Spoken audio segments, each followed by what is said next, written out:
Kalgunan kong kapatad, king kaya katamong Ibanghelyong eningal dong iti, papakit na kaya katamong San Marcos, nung nino Yesus. Pakilala na kaya katamo at papakit na nung nino Yesus. Naya, metong yang talaturong ating authority. A teacher who has authority. At the same time, metong yang tagapagligtas ang mayupaya.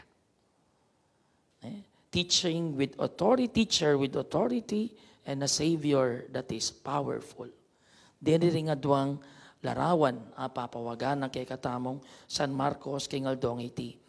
Papakit na kay katamo na nga mano na nga pong Ginoo. Eyamo kabud amano. Amanong katutuan. Eyamo is not just salita ng kaalaman. Metong yang amano ning pamangilos, pamagkilos, at pamagbayo. Pamangilos at pamagbayo. Sinabi na ng Ebanghelyo na ding tao king sinagoga, ding tao sinagoga, may nga pamulalala, may nga pamulalala, tigmulalandering tao. Tigmulalande Jesus, na tuturuya kanong ating otoridad. Eda kawangis ding eskriba. Nano kaya mo rin nasabihan ni iti? Well, den pong eskriba, tala turula naman. Tuturula ayon, makabate, king tradisyon at batas. Uiting karelang basihan. Tradisyon at batas. Pero yung ginutang Jesucristo, Jesus, tuturuya, tila iya mismo, kaya mismo, ing panibataning katutuan. Ano kailangan detang tradisyon, ano kailangan ding batas. Nung itang tuturo na, manibat kaya mismo. Kaya mismo manibataning katutuan. Antimong Diyos, amig katawang tao, Jesus, yung amano na ning Diyos, amig katawang tao. And the Word became flesh. Yapin niya yung amano ni nga pong Ginoo, amig katawang tao. Anya itang ing amano ni nga pong Ginoo, yes sasabihan tungkol pero iya mismo ing amano. Anya kaya mismo manibatan ing sabla. King kaya katamo pong biye, kanino tamo madalas makiramdam? Imbang kangye na ningyato o imboses ng Kristo. Minsan, mas pakiramdaman tala ding negatibong bagay at sasabihan da kay katamo ding aliwa. Tungkol kay katamo. Kaya sa aking amano na nga pong Ginong babye-bye. Mas madalas talang pakiramdaman ding negative dang sasabihan ding aliwa kay katamo. Kaya sa aking amano nga pong Ginoo amamye-bye kay katamo. King eksena ning kay katang Ebanghelyo, ating metong nga lalaking sinapiyane o likubane ning marok ka espiritu. At kukulisak ya nga na, nanong pakialam mo kay kami, Jesus ng Nazareth, ding tang kawari keni, ba mo kaming lipulan? Pero nung lawentaya, keta mong metong amano ni nga pong Ginoo. Keta mong metong amano, apalakone, ining marok ay espiritu. Lumayas ka, anak in Tagalog, lumayas ka. Tahimik ka, luwal ka kaya, nga na ng Ebanghelyo. Kaliguran kong kapatad, papakit na kaya katamo, Kenny, na ing karokan, alayang emubra, kingarapana ni ngapong Ginoo. Kingarapaning Ginoo, alayang laban, ing karokan. Baliw po ing problema na ningyato, alway tang kulanging kayapan. Hey, sabi ang kulanging kayapan. Ali, alway tang problema ningyato. Magkulang ing kayapan.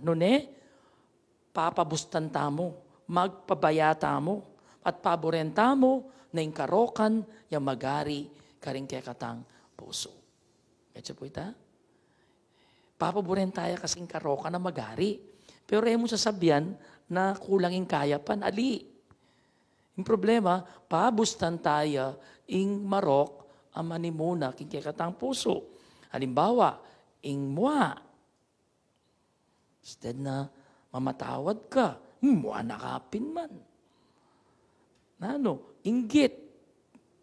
Instead na matula ka, kitang blessing na ningalwa, mainggit ka. You see, nanong pipilinan mo, itang marok over good.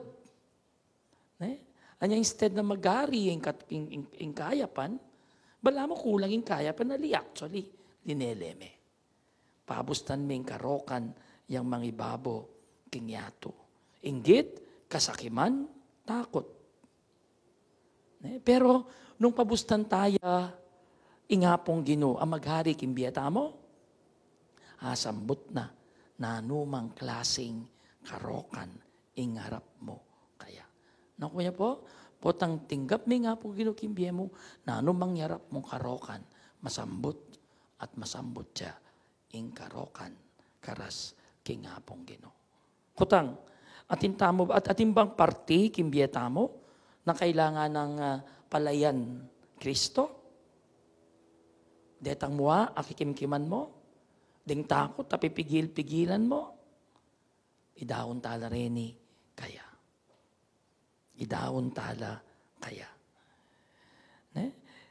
Alwa mo po yung kwento ng pamagpalayas demonyo, yung sasabihan na ng Ebanghelyo. Alwa mo yung kwento na ini. Noon ay kukwento na mo naman yung pamagbayong daralana ng presensya ng Kristo. Ing darala ng pamagbayo ng presensya ng Kristo. O ini mo naman ng papawagana ng Ebanghelyo kaya katamo. Karengbalang misa, karengbalang panalangin, naramdaman tayo ng amano ng Diyos. Metong amanong maupayang baywane ing kay katamong biye. Pero yung kutang, didinan tayo bang puwang o pwesto ingamano ni ngapong Ginoo? Kimbiyata mo. Bang pagalon na katamo? Ban mapektuya king pamangilos tamo? King pamangamano tamo? Again, that's the problem. At yun na naman kay katamo. Pabustan tayo ba? Di dyan tayo bang pwesto ingamano ni ngapong Ginoo? Na magpatutok, kay katamong biye, karing kilos tamo. Nung maniwala tamo po na maupaya yung amano ni ngapong Ginoo, kailangan mayayakit siya ini, kingaldo tang pamibiye-biye. Nung paniwalan tamo na mayupaya yung amano ni ngapong Ginoo, kailangan mayakit siya ini, kingaldo tang pamibiye-biye. Halimbawa, kimpamaging tapat mo, king kaya kang obra. Impamaging mapagpatawad mo. Impamagmalasakit mo at pamanyawp mo karing mangailangan. At impamaging tapat mo king kaya kang kasalpantayanan. Kailangan po, kailangan ingkutangin ni kaya katamo, kapilang katauling tinango. Kingawas na ni ngapong Ginoo, na baywan ng biye mo. Kailan ka huling tumugon sa tawag ni Jesus na baguhin ang iyong buhay? Kalgurang kapatad, kawangis daring tao sinagoga, ame nga pamulala, karing mala ng Kristo.